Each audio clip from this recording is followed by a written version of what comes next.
lo primero que quiero hacer es agradecer la oportunidad de poder contaros lo que estamos haciendo ahora mismo la profesora Paz González en la Universidad de Leiden y yo misma, ¿vale?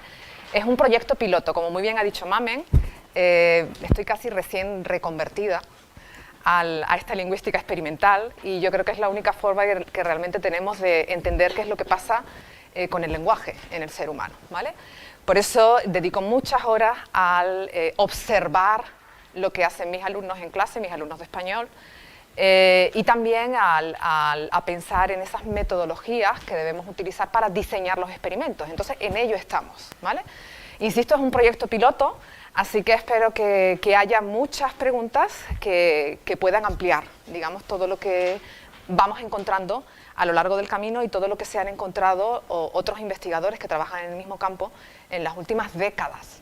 Hablamos de décadas, páginas y páginas escritas sobre el tema y todavía no sabemos qué pasa con la adquisición del aspecto, ¿vale? Y llegamos ya al tema, la adquisición del aspecto.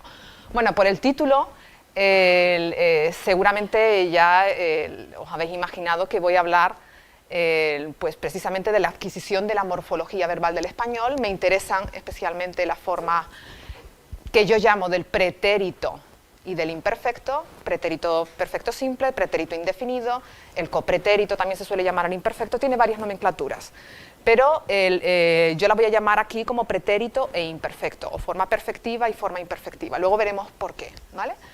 Pero en cualquier caso, para aquellos de vosotros que tenéis experiencia docente en el aula con alumnos extranjeros, ya sabéis que no solamente la morfología de estos dos pasados, por decirlo de alguna manera, es dificultosa para los alumnos cuya primera lengua no tiene todas las formas verbales que tiene el español, ¿vale? Bueno, entonces los títulos posibles para esta charla podrían ser tanto la adquisición de una forma, estamos hablando de algo más natural, de un proceso natural, el aprendizaje, cuando estamos hablando de la asimilación de los contenidos después de una instrucción formal en el aula, y por supuesto para nosotros los docentes, como muy bien os ha contado Mamen, nuestra preocupación viendo que nuestras metodologías usadas año tras año pues no nos dan los resultados deseados, ¿vale?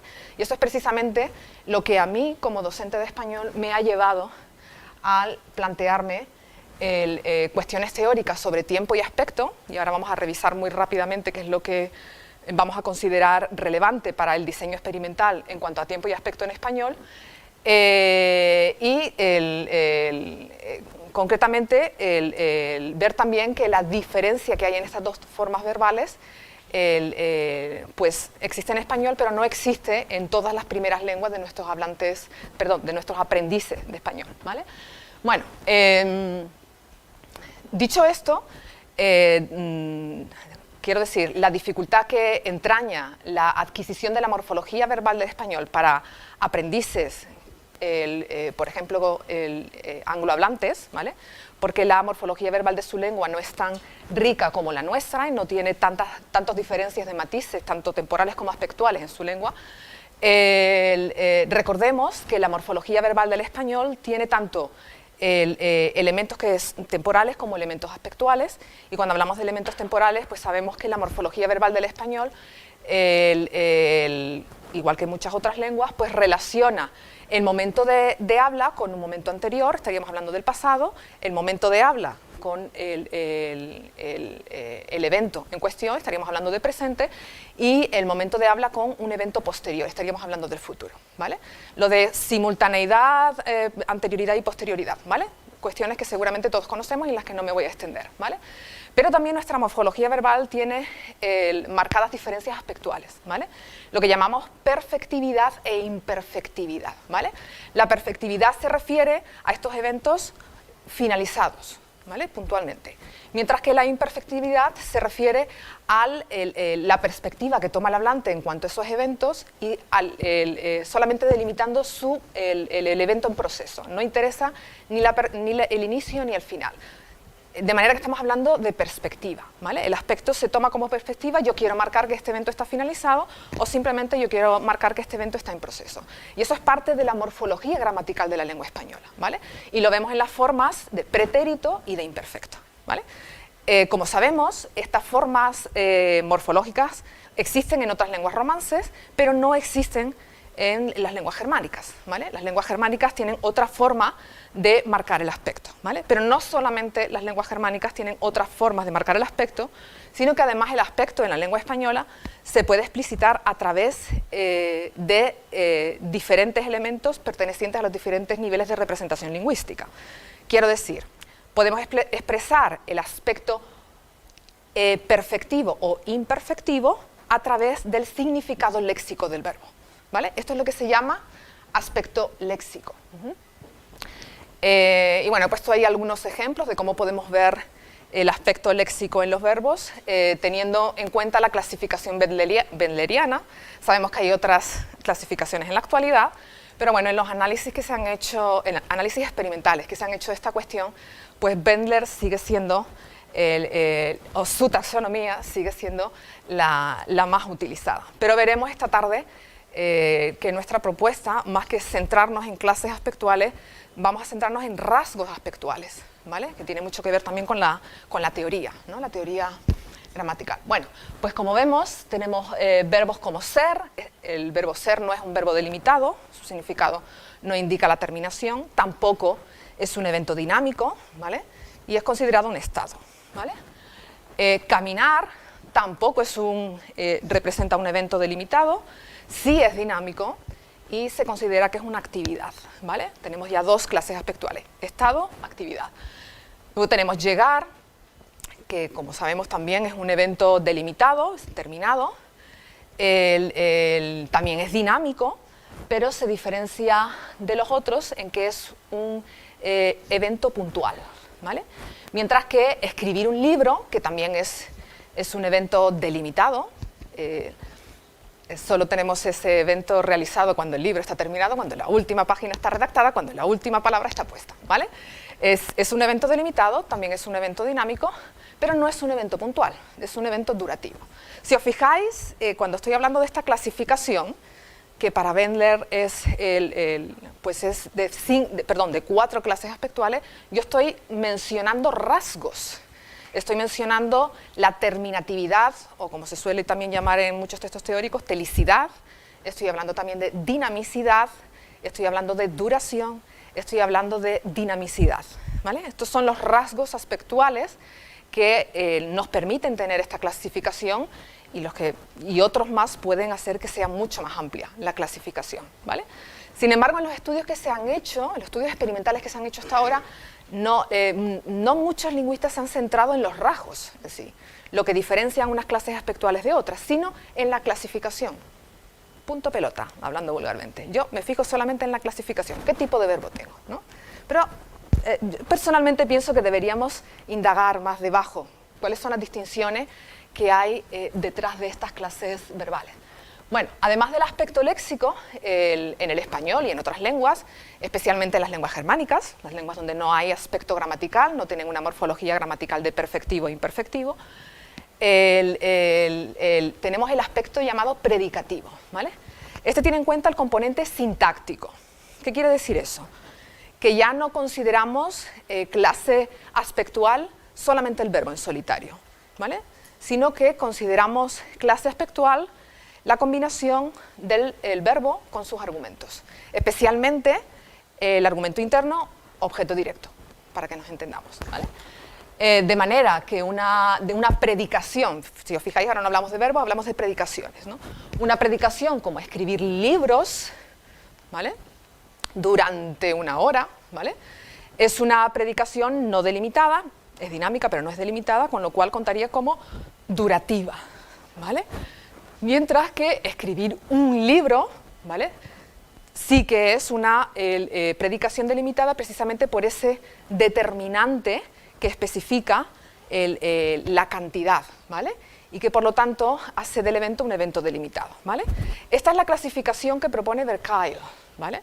Verkuyl propone que en realidad la clasificación aspectual debe ser reducida a rasgos, a estos rasgos. Y esta combinación de rasgos es lo que hace que nosotros podamos hablar de eventos delimitados o de eventos durativos, básicamente, ¿vale? Y precisamente esta taxonomía es la que la profesora Paz González, con la que estoy trabajando, ha realizado sus experimentos en cuanto al aspecto léxico y ha obtenido muy buenos resultados, ¿vale?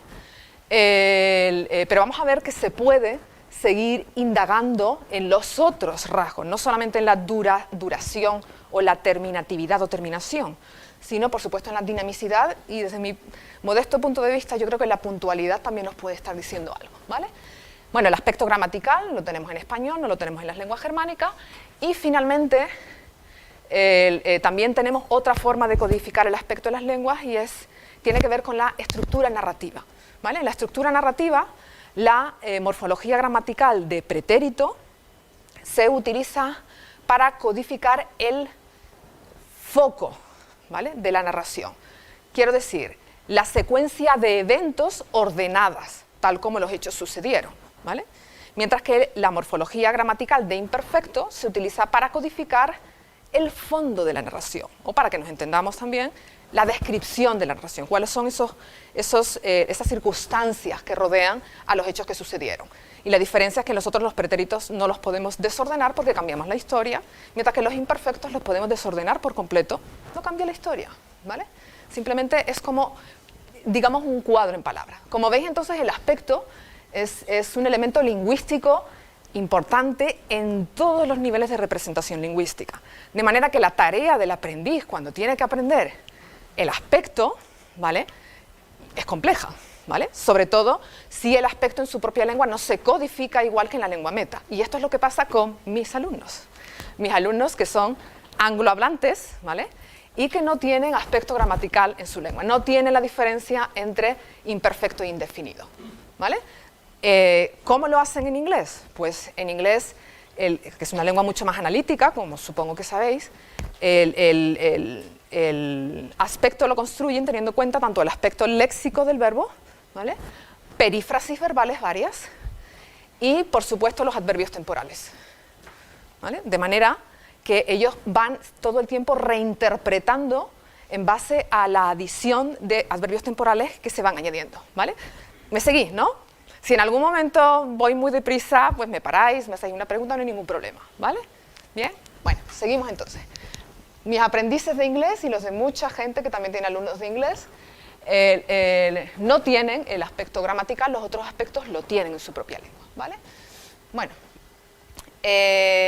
tampoco existe en holandés, por cierto, que por supuesto es una lengua germánica, y en holandés, según Berkheil y González, el progresivo tampoco codifica las mismas lecturas que el inglés. Bueno, yo no voy a decir que eso no sea así aquí, pero podría ser discutible. ¿Por qué no va a ser el progresivo del holandés igual que el del inglés? ¿Vale? Dejo la pregunta abierta, a lo mejor me ve Berkheil, o me ve Paz, y en fin, puede haber réplica, ¿no? Ya ha habido réplica en vivo, en directo, la puede haber por aquí también, ¿vale? Bueno, en cualquier caso, para los alumnos de holandés como primera lengua, tanto los ingleses o incluso los alemanes, pues este es un caballo de batalla, ¿vale? Porque no tienen el aspecto gramatical como no tenemos en el español, ¿vale? El aspecto, entonces, obviamente la representación aspectual en la interlengua de nuestros alumnos es completamente diferente a la de un hablante nativo, ¿vale? Intuitivamente podemos imaginar que pasa por diferentes fases, ¿vale? La pregunta del millón. ¿Nuestros alumnos de español en algún momento tendrán la misma representación interlingüística, por decirlo de alguna manera, que un hablante nativo? La dejo ahí en el aire, ¿vale? La dejo en el aire. Es un caballo de batalla para nosotros también, los profesores, obviamente, ¿no? Estas son las preguntas que me hago, que nos hacemos los que investigamos esta cuestión. La primera, obviamente, ¿qué hace el aprendiz cuando tiene que usar esta morfología gramatical del español? ¿Vale? ¿Presta atención a su propia lengua? Obviamente, la respuesta es que probablemente sí, ¿no? Puede haber evidencia negativa o positiva de que lo está usando correcta o incorrectamente con el input que recibe en el aula o con el input que recibe fuera del aula, ¿vale? Pero obviamente su primera lengua está jugando un papel. La otra pregunta es la que se hace los que trabajan con el aspecto léxico, es: ¿está prestando atención al significado del verbo para utilizar la morfología verbal del español? Recordad que ellos no tienen esa morfología verbal en su propia lengua, luego cuando la tienen que usar, ¿a qué miran? ¿Qué elemento miran? ¿Vale? Significado léxico, están prestando atención a la estructura sintáctica por completo, quiero decir, el aspecto predicativo, el verbo y sus complementos, o incluso los complementos satélites, estos complementos satélites que tienen algunos verbos, ¿no? O los complementos temporales, estos adverbios temporales. O, por el contrario, está prestando atención al contexto narrativo, ¿vale? ¿Cuáles de estos elementos están ayudando al alumno en los primeros estadios de adquisición a utilizar la morfología verbal? Y digo ayudando o mal ayudando, informando, mal informando, porque obviamente no lo va a hacer como el hablante nativo de español, ¿vale? Bien, pues estas son las preguntas que están detrás de nuestro proyecto piloto y detrás de los proyectos pilotos de mucha gente. Porque, insisto, se han escrito muchísimas páginas sobre este tema en las últimas décadas y todavía no entendemos cuáles son los elementos que están interviniendo a ciencia cierta en la adquisición del aspecto por parte de los aprendices de español.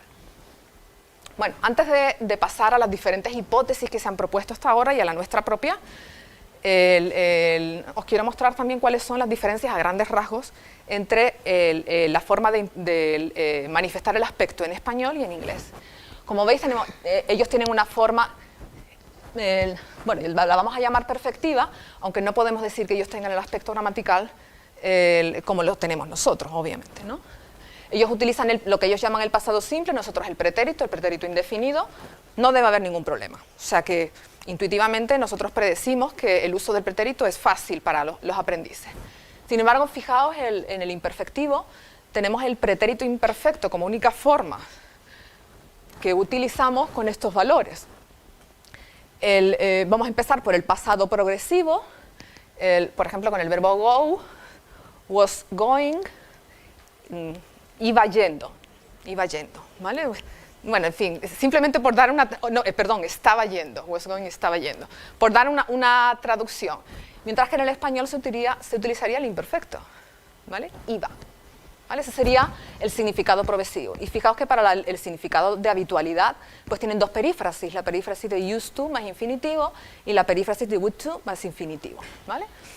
Luego, lo que se puede predecir es que lo que va a hacer este hablante de inglés que está aprendiendo español es utilizar estas perífrasis cuando quiere dar estos significados. Pero fijaos que hay una forma que además pongo en negrita, que es el pasado simple, ¿vale? Que también lo utilizan con este valor imperfectivo. Pues ahí está el problema, ¿vale? Ellos van a tardar algún tiempo en poder, digamos, atribuir a ese pasado simple o ese pretérito a ese imperfecto del español el valor que ellos le dan a su pasado simple en inglés, ¿vale? Bueno, recordad entonces esta información, esta es la información con la que ellos tienen que jugar, conocen la del inglés, tienen que adaptarla de español, ¿vale? Vamos a hablar de las diferentes hipótesis ahora que se han manejado en los últimos tiempos. También hay muchas otras, no hay muchos análisis hechos sobre esta cuestión, pero hay gente que también está analizando la interferencia de la primera lengua en la lengua meta, de la lengua materna en la lengua meta, ¿vale? Nosotros no estamos haciendo eso, aunque obviamente predecimos que va a haber una influencia tanto positiva como negativa por parte de su lengua. No será lo mismo un italiano que aprende la morfología gramatical del español que un inglés o un holandés que aprende la morfología gramatical del español. Esa cercanía que hay entre el italiano, sí, el italiano y el español, pues predice que este estudiante pues va a ser el mejor usuario, por decirlo de alguna manera, de la morfología gramatical, ¿vale? Bueno, la hipótesis de partida es de Andersen de 1986, o sea que fijaos que llevamos bastante tiempo estudiando esto. Su primera hipótesis sale de un estudio muy reducido de 2 o 3 alumnos de anglohablantes de español, ¿vale? Y eran estudios longitudinales. Lo que Andersen encontró en sus estudios, aquí hay más información. Lo que Andersen encontró en sus estudios es que los aprendices anglohablantes de español, cuando utilizan la morfología verbal del español, estoy hablando de pretérito y de imperfecto, en realidad están codificando aspecto léxico. ¿Qué quiere decir? Que se fijan en el verbo, en la clase aspectual del verbo, para utilizar la morfología. Y él propone 8 fases de adquisición. 8 fases de adquisición que ningún estudio ha podido validar, ¿vale? Y en ellos seguimos, ¿no? En ellos seguimos, ¿no? Por eso veréis que muchas de las hipótesis, lo vais a ver, ¿no? tienen que ver con el aspecto léxico, pero se empiezan a centrar en un rasgo, en otro rasgo, ¿vale? Es muy difícil poder validar que hay 8 fases. ¿Cómo haces eso, no? Hay muchas variables que no puedes manejar, ¿vale? Bueno, lo que él propone es que en un primer momento, en una primera fase, los aprendices utilizan la forma perfectiva con los logros y las realizaciones. ¿Por qué? Porque los logros y las realizaciones son eventos delimitados. Luego el estudiante mira el significado del verbo para decir uso el pretérito, ¿vale? Posteriormente también usa el pretérito con las actividades y los estados, ¿vale? Empieza a salir de esas primeras fases y ya amplía el uso del pretérito a otros significados léxicos. Y mucho más tarde, ¿vale? En el proceso de adquisición, empieza a utilizar el imperfecto, la forma complicada porque no la tiene en inglés, ¿vale? Primero la usa con estados, después con actividades, realizaciones y finalmente logros. Esas son las 8 fases que él propone, ¿vale? Insisto que no está verificado, ¿vale? Y hay muchas hipótesis a partir de esta que tienen que ver con el significado del verbo, con el significado de la pieza léxica, no de la composición de esa pieza léxica con sus argumentos, ¿vale? Bueno, más tarde, bueno, no he puesto aquí la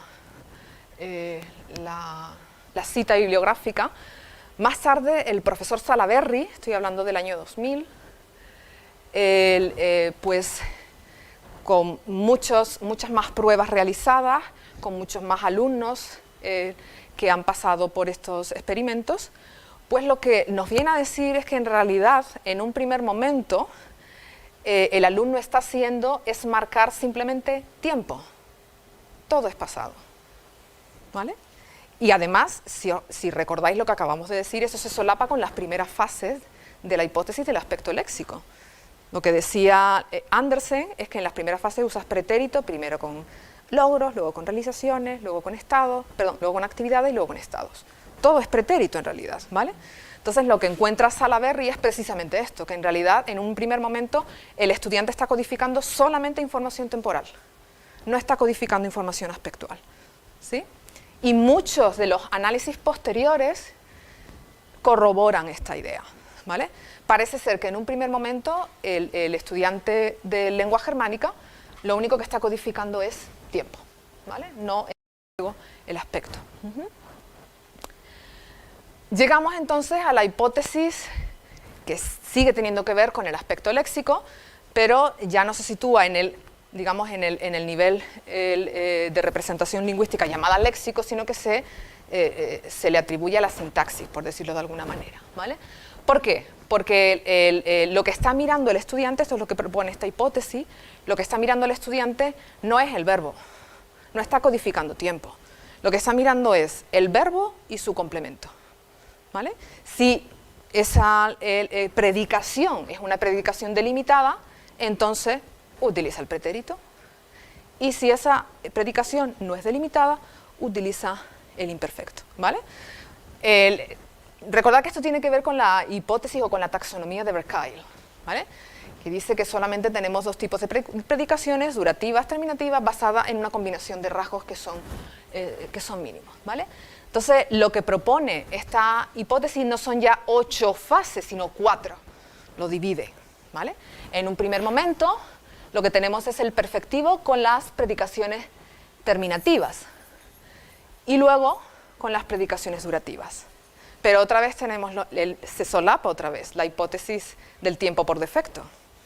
Al principio siempre es el pretérito, ¿vale? O sea que parece que Salaverry, de momento, a mi modo de ver, parece la hipótesis más obvia, ¿no? O sea, o más demostrada. Y en la tercera y la cuarta fase, lo que tenemos es el imperfecto, primero con predicaciones durativas, obviamente, y después con predicaciones terminativas. En cualquier caso, el uso del imperfecto siempre es tardío, ¿vale? Por su primera lengua, pero también porque está mirando en elementos que nada tienen que ver con la morfología gramatical, ¿vale? La morfología gramatical en español es perspectiva, Tú puedes usar una u otra, depende de cuál sea tu punto de vista, como nos cuenta la gramática cognitiva, ¿vale? Pero en inglés no tienes ese elemento de perspectiva. La perspectiva la das, por decirlo de alguna manera, combinando diferentes elementos temporales, adverbios temporales y diferentes combinaciones sintácticas posibles, ¿vale? Bueno. Y llegamos esta es de 2013. Este trabajo se ha publicado recientemente en 2013. La profesora Laura Domínguez, y digo et al, porque soy incapaz de recordar el equipo, son como 4 o 5 personas, como veis, para poder hacer un buen trabajo se necesita un equipo grande, ¿vale? Nada como trabajar en equipo.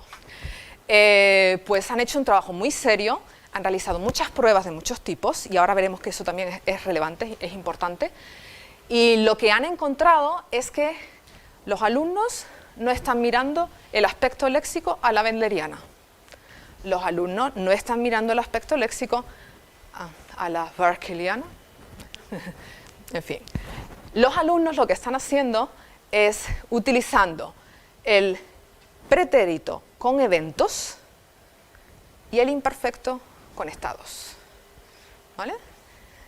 Como veis, otra vez se solapa con la hipótesis del pretérito por defecto. Primero los pretéritos, y cuando digo eventos estamos hablando de lo que antes hemos llamado logros, realizaciones y actividades. Y los imperfectos con los estados. Y luego, en una segunda fase, digamos que se amplía al resto de elementos verbales, ¿vale? No solamente con esa forma. Bueno, como veis, tanto esta propuesta como la propuesta de Vercail y González, como la propuesta de Andersen, de lo que están hablando es del aspecto léxico. Estos se están centrando en rasgos aspectuales, esos cuya combinación los dan las diferentes clases léxicas, mientras que Andersen se está centrando en las clases léxicas, ¿vale? A nuestro modo de ver, pensamos que lo que se tiene que producir en las fases de adquisición es un reajuste de rasgos aspectuales y que probablemente se empieza codificando tiempo, ¿vale? Estoy hablando de aprendices cuya primera lengua no tiene morfología verbal de aspecto. Bueno, aspecto léxico, rasgos aspectuales, tiempo, el discurso. Esta última hipótesis lo que nos viene a decir es que los alumnos usan la morfología verbal del español para codificar los diferentes valores de la estructura narrativa. De manera que utilizan el pretérito, otra vez, primero, con el foco de la narración, o sea, la secuencia de eventos ordenadas, mientras que utilizan el imperfecto con el fondo, ¿vale? O la descripción de las circunstancias que rodean el evento, ¿sí? Otra vez se solapa con todas las hipótesis hasta ahora propuestas, se solapa la de Salaberry, ¿vale? La del tiempo por defecto. Bueno, antes de pasar a lo que nosotros proponemos y los datos que hemos encontrado que no definitivamente corroboran nada, pero que nos dan un camino a seguir, también es importante que os comente, y esto ya lo han hecho otros lingüistas también, que parece ser que hay determinado tipo de tareas, y cuando digo tareas estamos hablando de experimentos, que favorecen unas hipótesis u otras. Luego, claro, ahí estamos, el caballo de batalla, el diseño. ¿Cómo lo hacemos? ¿Cómo lo hacemos para poder controlar todas las variables? En eso estamos ahora mismo, y si alguien entre el público me puede dar alguna, más que bienvenida, ¿vale? En eso estamos. Bueno, pues parece ser que las tareas de respuesta cerrada favorecen la hipótesis del tiempo por defecto, ¿vale? Cuando digo tarea cerrada, pues son este tipo de tareas donde tienes que rellenar un hueco, ¿vale? La historia ya está escrita, tú tienes que decidir entre pretérito e imperfecto, ¿vale? Este tipo de tareas a mí personalmente no me gustan nada, ¿vale? Porque a veces es un poco al azar, ¿no? Y hay muchos elementos en la narración que pueden estar dando la información al aprendiz, con lo cual yo no las uso, ¿vale? Bueno, las tareas de respuesta abierta. ¿Cuáles son este tipo de tareas abiertas? Pues, por ejemplo, un pequeño cortometraje y pedirle al alumno que haga la narración de lo que ha visto, ¿vale? O unas viñetas, le muestras al aprendiz unas viñetas en la prueba y tiene que reescribir la historia, ¿vale? Pues esto parece que favorece la hipótesis del aspecto léxico, ¿vale? Las de producción oral o escrita, tareas de producción oral escrita impersonales, quiero decir que no tienen que hablar nada de su propia historia personal, ¿vale? Favorecen también la hipótesis del tiempo por defecto. Mientras que todo lo que tiene que ver con lo personal, si tú le propones a un alumno que te cuente y lo grabas o le pides que lo escriba, ¿qué tal lo pasó el verano pasado? ¿Vale? O cuéntame la primera vez que te enamoraste. Este es otro tipo de tareas que se le puede pasar o que se le suele pasar, ¿vale? No digo que esté bien o mal. Pues eso lo que favorece también es la hipótesis del aspecto léxico, ¿vale? Estos son estudios estudios estadísticos. Esta diapositiva está basada en comentarios estadísticos, no es mi propia opinión personal, ¿vale? Luego es muy importante, después de 4 décadas escribiendo sobre el tema, que nos sentemos y diseñemos experimentos, digamos, con una base sólida en la que podamos manejar diferentes tipos de variables, ¿vale? También cuál es el perfil del participante, cuántas lenguas sabe. Eso es algo que hasta recientemente yo misma no le he preguntado a mis participantes, ¿cuántas lenguas sabe? Porque a lo mejor sabe 3 lenguas y le está influyendo no la lengua materna, sino la lengua 2, ¿vale? O la lengua que más cercana está tipológicamente. Esta es la hipótesis de Jason Rossman ahora mismo, ¿no? La cual convence bastante, ¿no? La cercanía tipológica hace también que esa sea la lengua que te va a influir, obviamente, ¿no? Luego, aquí estamos, en este punto estamos ahora mismo mi compañera Paz y yo, ¿vale? ¿Cómo diseñamos pruebas que realmente nos den resultados fehacientes, ¿no? Vale. Bueno, pues ¿cuál es nuestra propuesta? Pues la que he dicho antes. Nosotros pensamos que todas estas hipótesis que hasta ahora se han propuesto no están enfrentadas las unas con las otras, sino que nos están indicando que hay diferentes fases, ¿vale? Que probablemente, y es la única que se solapa con todas, la hipótesis del tiempo por defecto es la primera fase de adquisición, seguro. Eso con total seguridad. Después de muchos años de leer y leer redacciones de mis alumnos, os digo que todo es pasado. Para ellos todo es pasado. Y mis alumnos son de nivel B2. Yo no trabajo con alumnos de nivel A2, ¿vale? Pero y son alumnos en contextos de inmersión, eso también es importante decirlo, porque la cantidad de input que ellos reciben ahora mismo en España es mucho más que la que recibían en su país de origen, obviamente, ¿no? Con lo cual eso redunda también supuestamente en una mejora, ¿no?, de su producción, ¿vale? Bueno, pues en una fase inicial nosotros pensamos que codifican solamente tiempo, que en una segunda fase usan el perfectivo con eventos y el imperfectivo con estados, ¿vale? O sea, la hipótesis de Domínguez y compañeros en la Universidad de Southampton, y que en una tercera fase en lo que se están fijando es en el componente sintáctico, la combinación del verbo con sus argumentos, ¿vale? Fijaos que no he puesto para nada la hipótesis del aspecto discursivo, del contexto de la estructura narrativa, ¿vale? No hemos trabajado con esa hipótesis, ahora veréis cómo hemos hecho el diseño,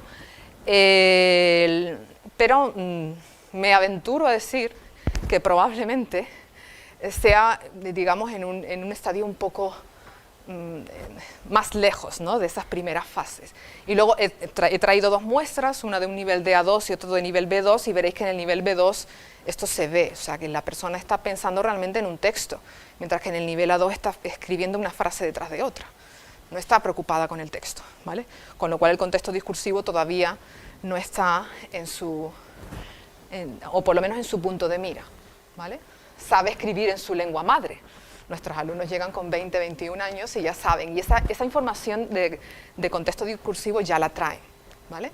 Pero en unas primeras fases están demasiado preocupados con otras cosas, como para pensar, esto es ya observación de profesora, esto ya no es la Lucía investigadora, simplemente la observadora.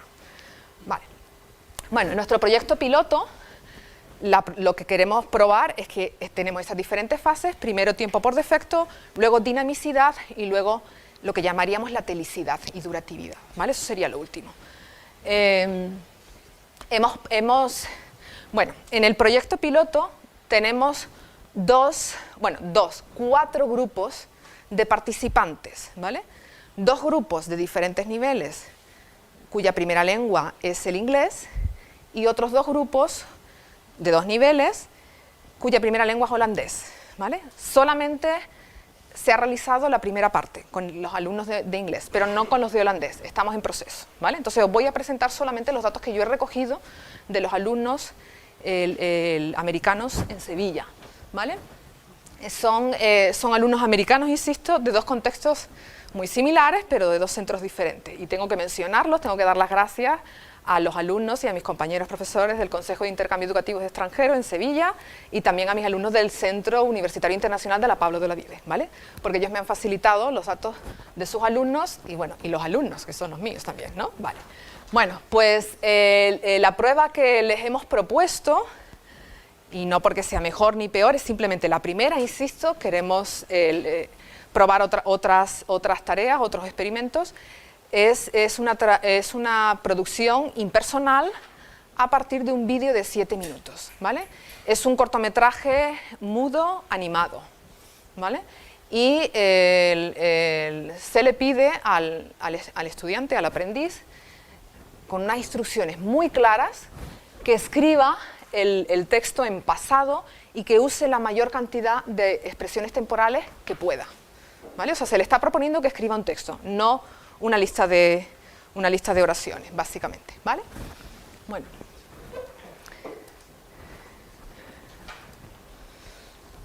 A ver, esto lo he visto ya. ¿Cómo voy de tiempo?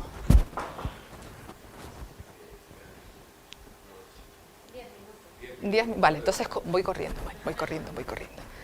A ver, bueno, esto creo que es lo importante. Luego los datos os los puedo resumir. No hace falta que veamos todos los gráficos, solo podemos simplemente resumir. Bueno, primero, para mostrar, digamos, que predomina el pretérito, pues hemos sacado todos los verbos en pretérito y todos los verbos en imperfecto, ¿vale? Luego, hemos testeado, siguiendo la taxonomía de Bendler, cuántos logros aparecen con perfecto, cuántos logros con imperfecto, cuántas realizaciones aparecen con perfecto, cuántas realizaciones con imperfecto, cuántos estados, cuántas actividades con las dos formas verbales, ¿sí? Para probar la tesis de Bendler, perdón, la de Andersen. Tercero, hemos cogido la taxonomía de Berkheil y de González y hemos hecho lo mismo. ¿Cuántas predicaciones durativas aparecen con pretéritos? ¿Cuántas predicaciones terminativas aparecen con pretéritos? ¿Cuántas predicaciones durativas aparecen con imperfecto? ¿Cuántas predicaciones terminativas aparecen con imperfecto? ¿Vale? Muy tedioso, chicos. Os lo puedo asegurar, muy tedioso. Sobre todo porque lo he hecho manualmente y ahora acabo de descubrir un maravilloso programita que me va a ayudar a recoger más datos, aunque tengo que decir que no es lo mismo escribir una composición tecleando que escribiendo a mano.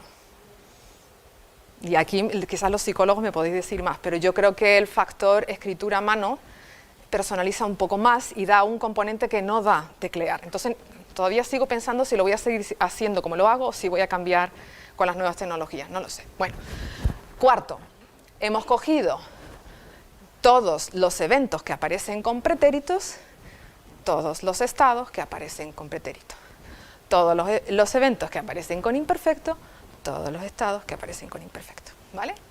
Bueno, os puedo enseñar los gráficos que a mí más me gustan, que son los de pretéritos imperfectos, porque nos dicen algo, ¿vale? Como veis en este gráfico, efectivamente, los aprendices de nivel A2 utilizan, pero con muchísima diferencia, más los pretéritos que los imperfectos, muchísimos más. Fijaos que tenemos 199 ítems, ¿vale? En un grupo de 15 personas de nivel A2. Vámonos. Una pregunta, ¿en hablas del español normal o en la proporción? Ah, vale. Sí. Eso es algo que tampoco todavía he dicho. Todavía no hemos pasado la prueba al grupo de control nativo. Estamos en ello y además también nos gustaría ampliarlo a hablantes bilingües, porque yo personalmente pienso que vamos a encontrar diferencias en la representación de uno y otro tipo de hablantes. No lo hemos hecho, pero es parte del experimento. Sí. Y bueno, también este tipo de experimento, quiero decir, el tipo de tarea favorece este tipo de hipótesis. Entonces, nos queda dar ese salto todavía, ¿vale? Vale. Sí, pero esperaba esa pregunta, así que gracias. Bueno, esto en nivel A2. Nuestra propuesta es que va a haber diferencia de uso, ¿vale? Que se va a ir ampliando el uso de los imperfectos a medida que el alumno va avanzando de nivel, ¿vale? Vamos a ver qué pasa en el nivel B2. No pasa nada.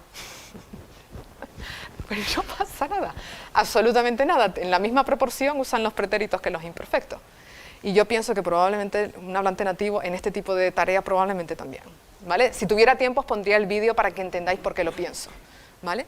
Es un vídeo muy sencillo, un uso del léxico muy sencillo, cualquier estudiante de nivel A2 puede hacerlo perfectamente sin preguntar ni una palabra de vocabulario, ¿vale? Entonces probablemente un hablante nativo es posible, me estoy criticando a mí misma, básicamente, ¿vale? Pero esto es lo que hace el experimento, te muestra dónde puedes estar equivocándote, ¿vale? Entonces el tipo de tarea quizás está influyendo en el tipo de resultado, ¿vale? Pero también esto nos puede estar diciendo que para encontrar verdaderas diferencias entre un nivel y otro tendríamos que pasar la prueba a nivel C1 y C2. Entonces en eso estamos, vamos a ampliar el margen hasta niveles C1 y C2. Tampoco se ha hecho ese tipo de trabajo, que yo sepa, en los estudios realizados hasta ahora y creemos que es muy importante. Tenemos que testear a todos los niveles y sobre todo testear el nivel C2 con el del hablante nativo. Entonces ese es el siguiente paso. Niveles C2 y no es tan fácil encontrar nivel C2, pero bueno, lo intentamos. ¿Hay alguien en la sala que sea hablante? ¿No? Tomo su correo electrónico. Vale. Bueno. Sí lo hay, ¿vale? No, si lo hubiera, yo agradecería enormemente, ¿vale? que colaborara con el proyecto. Estoy buscando aprendices de nivel C1, C2. Vale. Bueno, una anecdotario, ¿no? No es difícil encontrar aprendices de nivel C1, C2, pero sí que tengo colegas en Sevilla, colegas que son extranjeros y que llevan muchísimo tiempo en Sevilla y que me estoy tomando una cerveza con ellos y que escucho un pretérito donde va un imperfecto. O sea que a ellos los voy a testear seguro.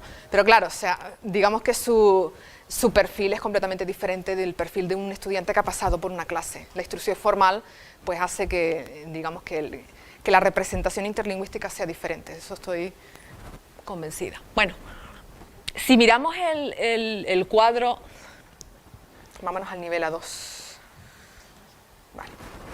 Si miramos el cuadro según la clasificación de Wendler, encontramos que hay una importante diferencia entre el uso del pretérito con las realizaciones. ¿Vale? No hemos llegado todavía al aspecto predicativo, pero la realización es aspecto predicativo, obviamente, ¿no? Luego, parece ser que algo de razón puede haber también en esta hipótesis. Estamos hablando de la misma prueba y estamos testeando diferentes hipótesis, ¿vale? Vámonos al nivel B2, si soy capaz. No.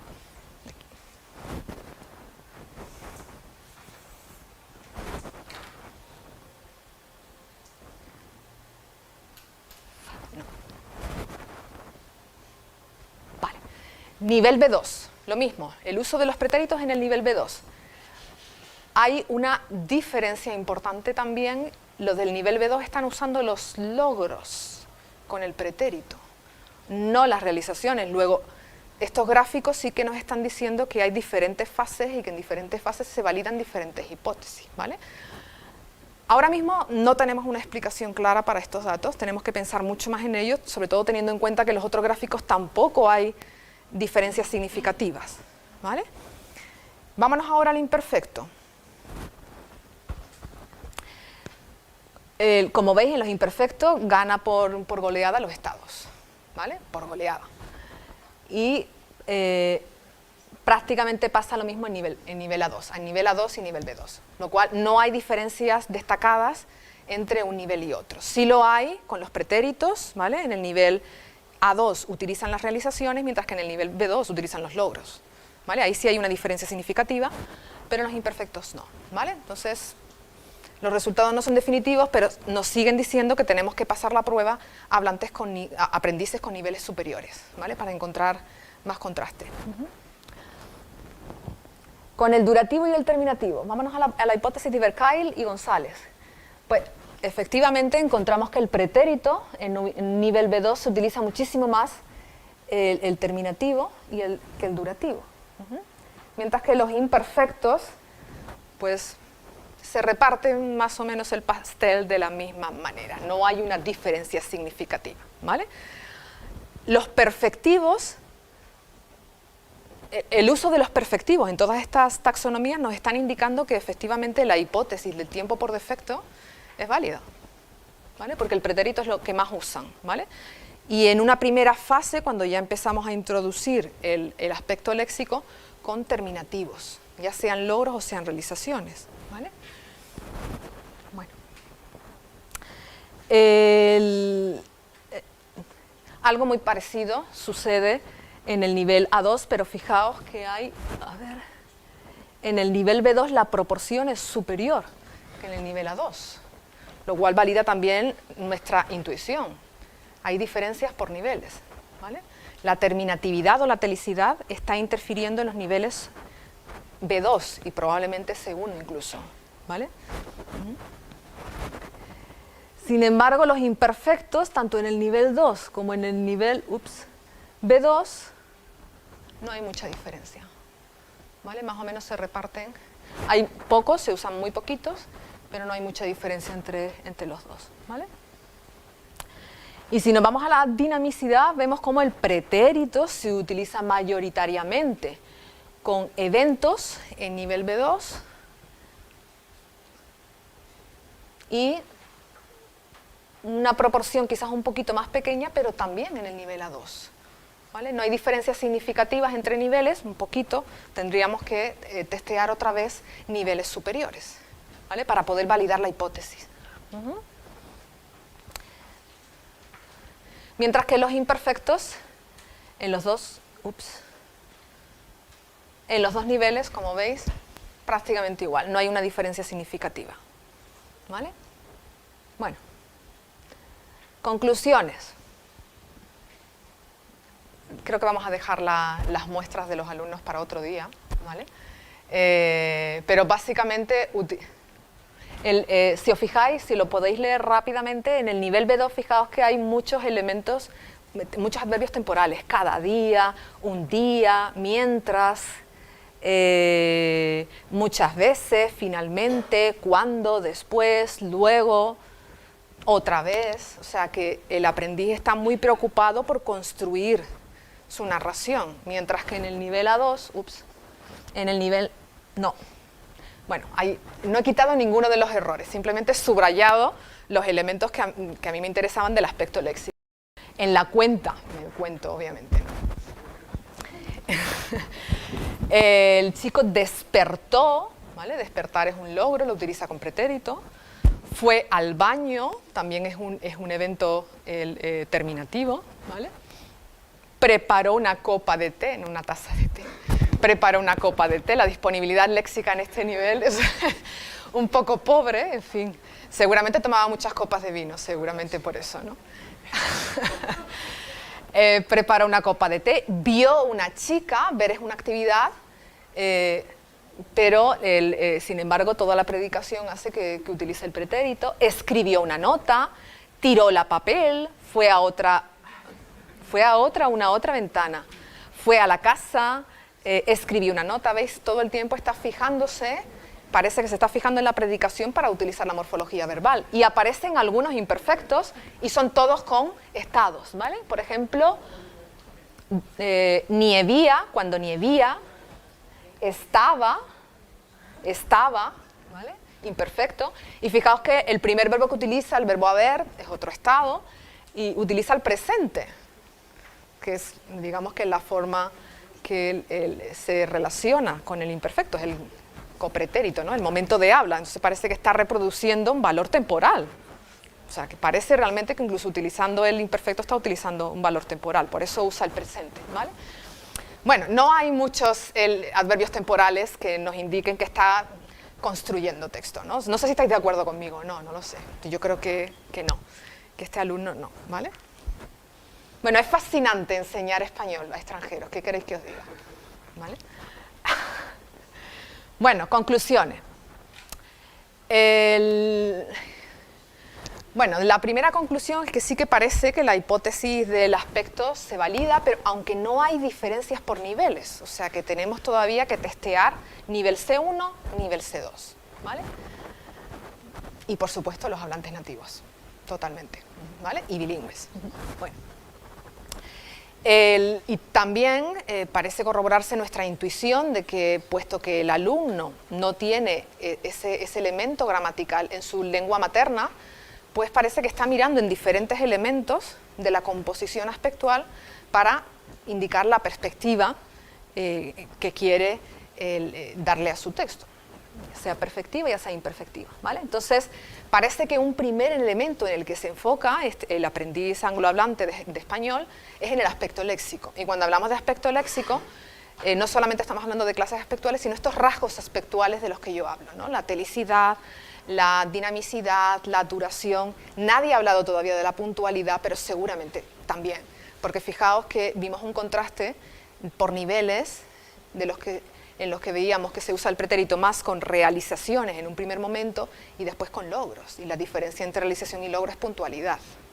Luego, seguramente el rasgo puntualidad también es decisivo, así que tendremos que investigarlo también, obviamente, ¿no? Y en niveles superiores pensamos que el contexto discursivo también es un componente que se debe tener en cuenta, aunque nosotros no lo hemos tenido en cuenta para este experimento, ¿vale?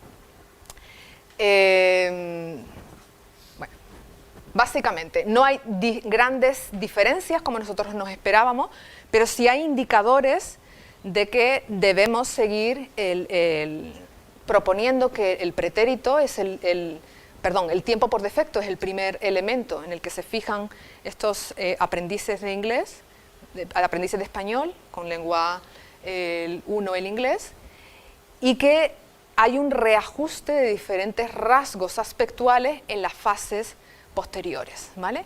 Todavía tenemos que mostrar si finalmente realmente empiezan fijándose en la dinamicidad y luego en la telicidad o si es al contrario, ¿vale? Y para eso debemos testear alumnos de niveles superiores, básicamente, ¿vale? Así que muchas gracias por vuestra atención y soy toda oídos.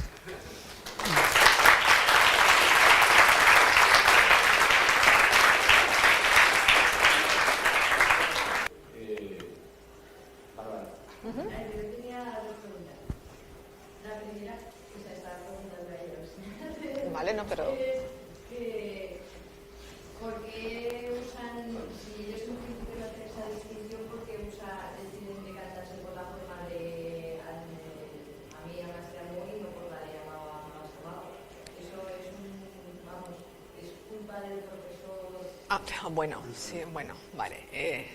Bueno, sí, yo no he dicho nada sobre el input, ¿vale? El input que reciben los alumnos y también sobre los materiales de enseñanza de español y el orden en el que se enseñan los pasados. El imperfecto es el último. Luego, no he dicho nada de los materiales, pero hay que rehacer todo. Obviamente, hay que rehacerlo todo, porque si los que estamos haciendo adquisición, y yo insisto, acabo de empezar, pero hay muchísimas páginas escritas sobre el tema, nos están diciendo que los alumnos tienen dificultades y están mirando en otros sitios, pues vamos a crear una nueva forma de enseñarles los pasados, obviamente. No me acuerdo que la diferencia entre las terminaciones y el progresivo es una diferencia aspectual. Sí lo es, sí. Entonces, en esta hipótesis les estamos haciendo desaprender un sistema que está basado en aspecto para aprender uno de tiempo por defecto.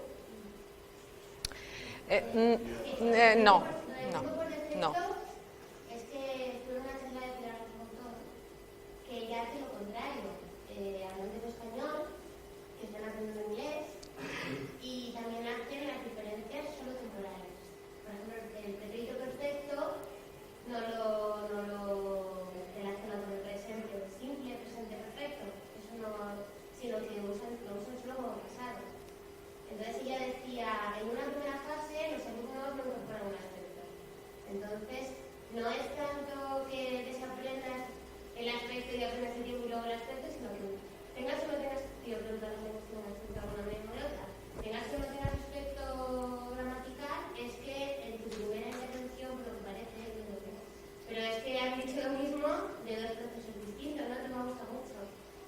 principio con el tiempo ya como que es bastante. Y luego ya sí, eso ya incorpora esos aspectos, ¿no? Exactamente. Claro, es que en realidad no estás desaprendiendo el progresivo en tu propia lengua. El progresivo en español funciona de una forma muy diferente, mucho más restrictiva, no tiene nada que ver con el del inglés. Lo que tienes que reajustar, ¿vale? Tú tienes los significados aspectuales, tú tienes el componente aspectual en tu lengua, pero tienes otro segundo sistema y tienes que reajustar todo eso que tú tienes en tu primera lengua en la segunda lengua, ¿vale? Y es aprender una forma más, no pierdes nada, simplemente aprendes una forma más, que es el imperfecto, y al que tienes que darle el valor del progresivo. O sea, que sigues usando el progresivo, y de hecho, a ver, eso no he dicho nada, pero fíjate que, vale, en el del nivel B2, fíjate que utiliza progresivo, estaba bebiendo el café. Había otro por ahí, ¿no? Estaba mirando. Fíjate que está utilizando el progresivo, pero obviamente está pensando en el progresivo de su propia lengua. Está reajustando, ¿vale? Está reajustando, no pierde nada, simplemente añade un elemento que no tiene su lengua, ¿sí? Que es lo mismo que estabas diciendo tú, ¿no? Vale. ¿Más preguntas? Y es muchas gracias, porque yo he visto lo mismo hablando de procesos completamente, distintos, ¿no? Luego eso también valida, ¿no? Porque yo estoy hablando de la adquisición del español, pero hay muchísimos proyectos ahora en todo el mundo de adquisición de muchas lenguas, ¿no? Incluso en Asia. El otro día contaba esto también en otro sitio y me decían, oye, toma la dirección de correo electrónico de alguien que está en Kuala Lumpur y que está haciendo lo mismo que tú, que te manda datos de esa lengua. Yo no tengo ni idea. Pero obviamente si ellos me codifican toda la información de esa lengua, más que bienvenido sea, porque estaríamos hablando de procesos universales, ¿no? De adquisición, ¿vale? Y por eso me interesa tanto el aspecto, porque está en todos los niveles de representación lingüística. Sí, sí. Yo creo que nos puede decir mucho, y volvemos otra vez al origen de todo, sobre la teoría, ¿no? Sí, exactamente. Sí. Efectivamente. Sí, sí, efectivamente. Sí, creo que Olga Batiukova, lo he pronunciado bien, que ha trabajado con Berkay también, ha hecho precisamente la adquisición del aspecto en ruso. Yo no sé nada, no sé nada del aspecto en ruso, ya me gustaría, pero sí.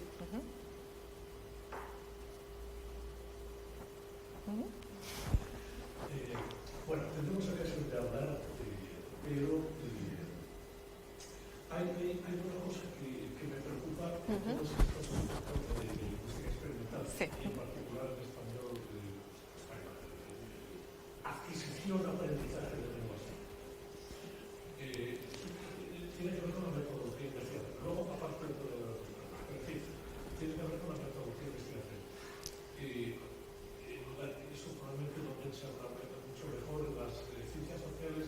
Existe, creo, lo que se llama el efecto Hyde o algo así, que, por ejemplo, se aplicó o invalidó algo de un experimento muy importante de lingüismo, porque los alumnos sabían que estaban siendo objeto de un experimento y entonces daban respuestas, tendenciosas. Es decir, si un alumno sabe que se define, que elija entre indefinido e imperfecto, va, incluso en el nivel A2, va a hacer todo lo posible por colocar imperfectos. Por ejemplo. Sí, totalmente cierto. Bien, Sí. Eso, aun estando de acuerdo en que efectivamente esta formación léxica, hay una diferencia notabilísima entre respuestas cerradas y abiertas, pero vamos, notabilísimas, claro, las que de verdad empiezan a tener son más abiertas. Yo creo que hay que pensar más sobre experimentos e incluso decirles que se va a hablar sobre disponibilidad léxica, es decir, engañarlos. Engañarlos para evitar la distorsión de la respuesta, porque si no,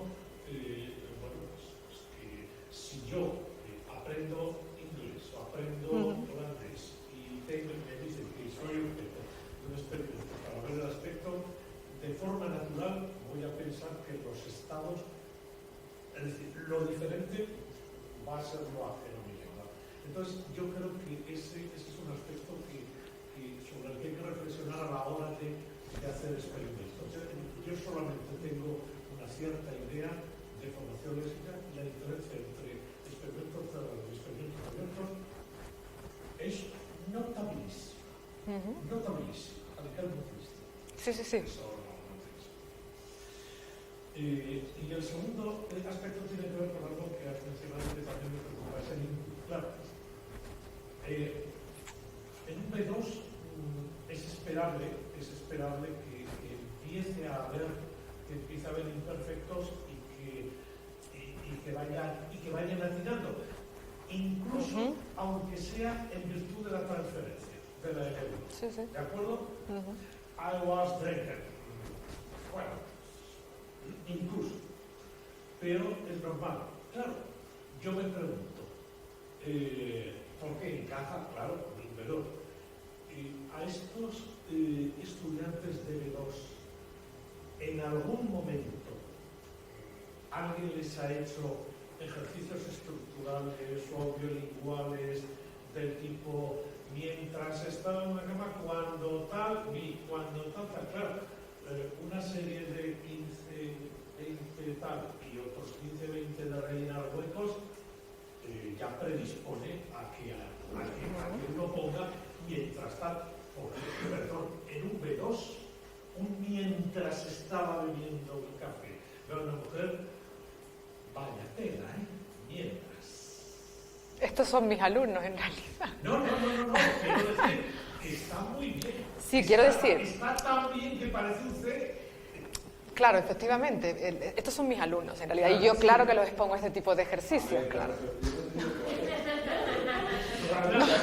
Esto desde el punto de vista... Claro, mis compañeros no son lingüistas, claro, efectivamente. Desde el punto de vista metodológico, cosas que, digamos, me preocupan a la hora de evaluar unos resultados. Sí, totalmente de acuerdo, totalmente de acuerdo. Perdón. No. Lo que has dicho es... No, totalmente de acuerdo. De L1, influencia, por supuesto, de lo tipológicamente próximo, y para el español, para la coincidencia con lo del español, hay otro factor también. Claro, toda la revolución del contra, el análisis de errores, Sí. es la conciencia de que tiene que ser distinto. El estudiante dice, no, esto es distinto de lo que yo sé, y entonces busca lo diferente. Sí, totalmente, sí. El resultado es que coinciden. Sí. Pero bueno, de eso podemos hablar, pero metodológicamente Sí. lo que me interesaba, hay esos dos aspectos me preocupan mucho porque luego no sabes hasta qué punto el resultado... Sí, bueno, totalmente de acuerdo, por eso... Claro, sí.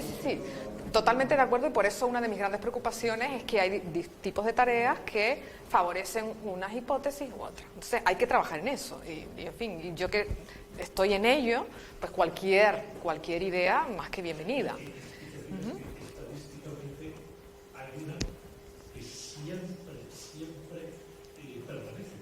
Quiero decir, claro, quitas los casos residuales debido a metodología, etcétera, y es siempre utilizar el imperfecto tal, es decir, siempre permanece la de, en algún momento, siempre es transferencia del euro, en este caso.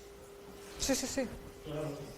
Sí, además yo aquí no lo digo porque me están grabando. No voy a decir, luego os lo digo, lo que yo creo, lo que dejo de creer.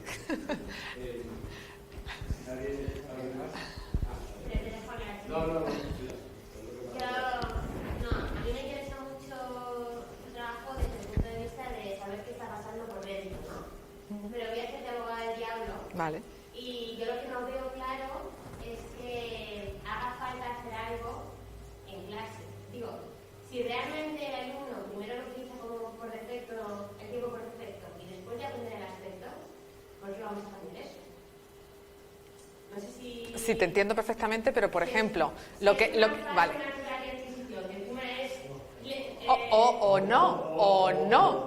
O no, porque si como él dice le parece increíble que con este nivel diga, pues entonces eso significa que la instrucción formal sirve de algo. Entonces, claro. Quiero decir, si ellos en su evolución natural al principio utilizan mal el profe de definición, vale, pero lo utilizan como tiempo solo. Pero luego le viene el aspecto como una fase posterior. ¿Hasta qué punto es necesario cambiar? Pero tú estás hablando de... Vale, pero tú estás hablando de... Sí, claro que sí. Tú estás hablando de crashing, ¿no? La hipótesis de crashing, tú simplemente input y ya está. No. Está demostrado que no, que sí, que ese aprendiz, pasado un tiempo, se puede comunicar, pero efectivamente se fosiliza en uso y que no es igual. Luego, yo soy de las que defiende que seguro que podemos idear mejores metodologías y por eso creo que la gramática cognitiva, como lo está haciendo, puede ayudarnos, ¿vale? Nos puede ayudar a mejorar las producciones de nuestros alumnos. Yo estoy completamente convencida. Claro que sí. Pero claro, aprendizaje y adquisición van de la mano. No podemos olvidar, como profesores, que, claro, qué es lo que les está pasando y no podemos castigar errores que son evolutivos. Si este No podemos. es un error con posibilidades de fosilización y con mucho cuidado, o es un error de los que no hace falta intervenir demasiado porque necesita su fase de tiempo por defecto Sí. y luego va a adquirir otra fase. Eso es lo que yo estoy planteando. Sí. ¿En qué saco metemos este problema de intercepción indefinido? Si es un problema en el que hay que intervenir, bueno, obviamente yo no creo que nadie pueda decir que yo estoy sospechosa de que no se meta la gramática en él, ¿no? Pero yo creo que hay determinadas cosas como tocarlas, porque se está demostrando que van solas. Por ejemplo, lo que decía hace un otro día era que muchos alumnos hablantes de español que estudian inglés dicen I do play, cosas así. Y que los profesores intentan rápidamente crear ese do y que se quita solo, ¿no? Y que es una fase y que... Sí, es un error evolutivo. Lo que yo creo que es un error evolutivo. Que lo que no se puede hacer es enseñar primero el pretérito, luego el perfecto, luego... Eso no se puede hacer, o sea, eso no lo podemos hacer. Y bueno, si se utiliza alguna metodología para presentarlo en clase, luego esperar a que el alumno llegue a ese punto. Muchas veces yo creo que la aplicación práctica de todos Sí. no es tanto la aplicación en el estudiante como en el profesor. Sí, totalmente de acuerdo, totalmente de acuerdo. Sí. Este error es normal. Eso es. Y eso es importante que el profesor lo sepa y que diga, vale, pues este error es normal en B2, pues esa es. tengo en este otro que es más... Eso es, pues eso es. Difícil de avanzar sobre él o lo que sea. Exactamente. Yo hay errores que cometo igual que cuando estaba en A2 y a lo mejor era en un C1, ¿no? Y digo, que alguien me saque de este agujero. Pero hay otros errores que parece que no... Es yo creo que esto es importante discriminar. Bueno, por ejemplo, esta prueba. Ellos no saben que están haciendo un experimento. Yo lo hago en clase. Además, lo hago el primer día cuando llegan a mi clase para evaluar el nivel. Con la prueba de narrativa que ellos me hacen, yo evalúo más o menos el nivel. Y luego lo pongo en el examen final, otra vez la misma prueba.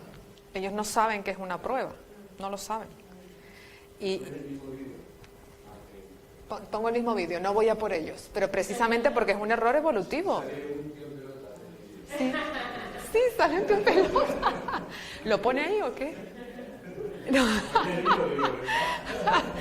Sí, el vídeo, si lo queréis ver, sí, para motivar. Pero luego alguien me ha dicho, uy, ¿cómo se te ocurre poner un desnudo para un estudiante de este tipo? En fin, son mayores de edad, pero en fin. Vamos a dejarlo ahí. Yo creo que lo había pensado alguna vez, pero ¿hay algún estudio de corpus de uso del español en el que se haya medido la frecuencia de uso del perfecto y imperfecto en correlación con los tipos de acto y exacto? Vamos a ver, el corpus... Sí, Laura Domínguez y compañía en Southampton tienen un corpus y han trabajado el aspecto en ese corpus y tienen también muestras de hablantes nativos, entonces sí. Sí.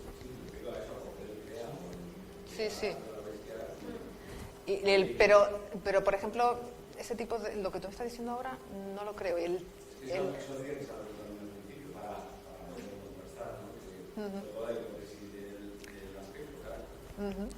Pues también lo hacen, no tienen tanto interés en hipótesis de estrategia de aprendizaje, ¿no? Sí, eso. Pero a mí sí me ha parecido, y de hecho suena, hay muchos en clase pones ejemplos, cuando quieres poner un perfectivo con leer el libro, te pone el pasado, porque si no, tú quieres decir que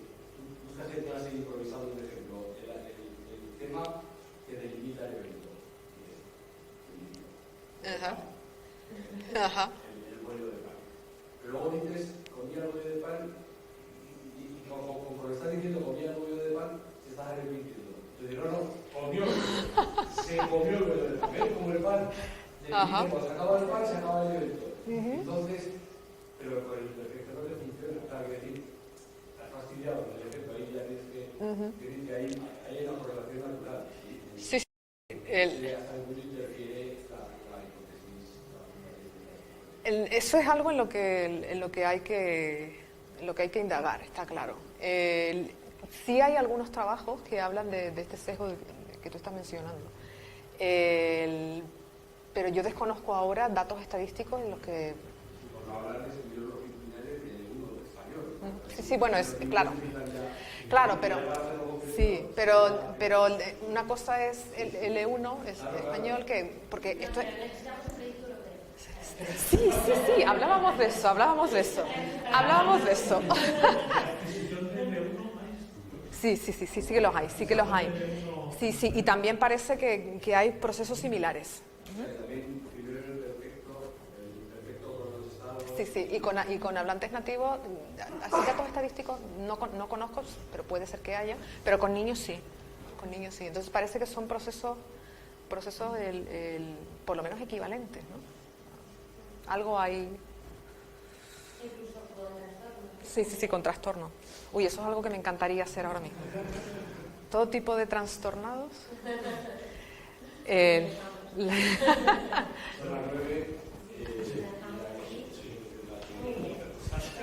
Bueno, pues muchas gracias a vosotros.